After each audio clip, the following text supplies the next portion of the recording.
নমস্কার, পিঙ্কি কিচেনের সবাইকে স্বাগত। আজ তোমাদের সাথে মালপোয়া রেসিপি শেয়ার করছি।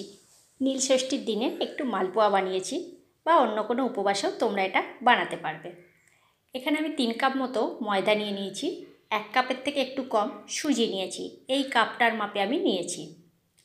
আর নিয়ে নিচ্ছি 1 কাপ চালের গুঁড়ি, আর নিচ্ছি 1.5 কাপ মতো চিনি, 1 চামচ গোটা মৌরি। এবারে সমস্ত উপকরণগুলো খুব ভালো করে হাত দিয়ে মিশিয়ে নেব।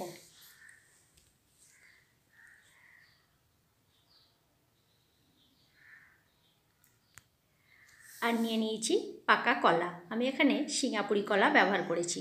তোমরা চাইলে আর একটা কলাও ব্যবহার করতে পারো, যার যটা মনে হয়। আমি এখানে একটা কলাই ব্যবহার করেছি, যেহেতু এটা বড় আর খুব মোটা সোটা, সেই জন্য একটাই ব্যবহার করেছি।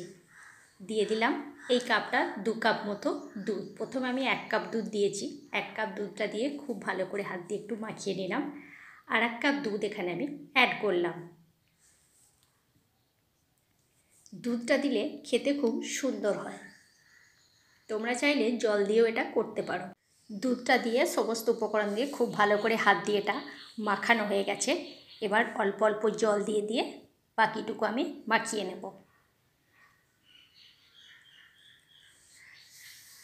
বেশি জল দেওয়া যাবে না, আর একবারে জলটা দিয়ে দিলেও পাতলা হয়ে যাবে, তাই সামান্য সামান্য জল দিয়ে এটাকে মাখিয়ে নিতে হবে।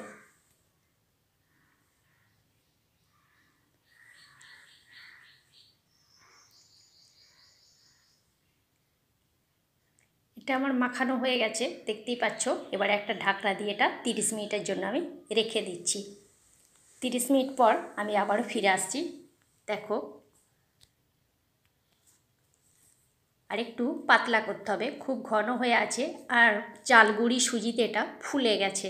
সেই জন্য সামান্য সামান্য জল দিয়ে ব্যাটারটা আমি রেডি করে নেব।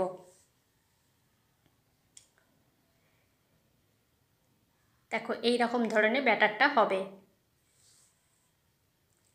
আর একদিকে আমি কড়াই বসিয়ে দিয়েছি, কড়াইয়ের মধ্যে দিয়ে দিচ্ছি বেশ কিছুটা পরিমাণে সাদা তেল।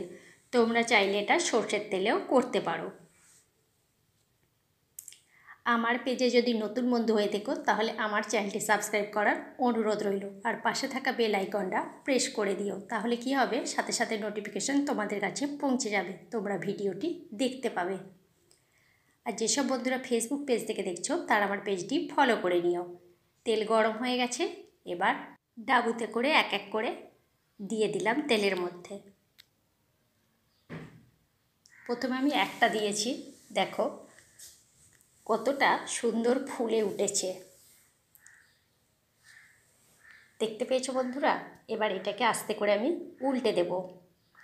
একবারে যদি 2-3টে করে দিই, তাহলে কিন্তু পাশাপাশি এটা চিটিয়ে যাবে, ভালো হবে না, গোল গোল টাইপেরও হবে না, লম্বা টাইপের হয়ে যাবে। সেই জন্য একটা একটা করে আমি ভাজছি। আর যদি তোমরা চাও যে একটার সাথে আরেকটা ভাজবে, তাহলে এইটা যখন ফুলে উঠবে, ছানটাতে করে একটু সাইড করে নিয়ে তারপরে আর একটা মালপোকে দিতে হবে, তাহলে গোল গোল আকারে হবে। এইভাবে সমস্তগুলো আমি ভেজে নেব, ভেজে তোমাদেরকে আমি দেখিয়ে দিচ্ছি। মালপোয়া রেসিপি তোমাদের কেমন লাগলো অবশ্যই কমেন্ট করে কমেন্ট বক্সে জানিও বন্ধুরা। সমস্তগুলো ভাজা হয়ে গেছে। আজকের মতো তাহলে এইখানে, নেক্সট ভিডিওতে দেখা হচ্ছে তোমাদের সাথে আগামীকাল।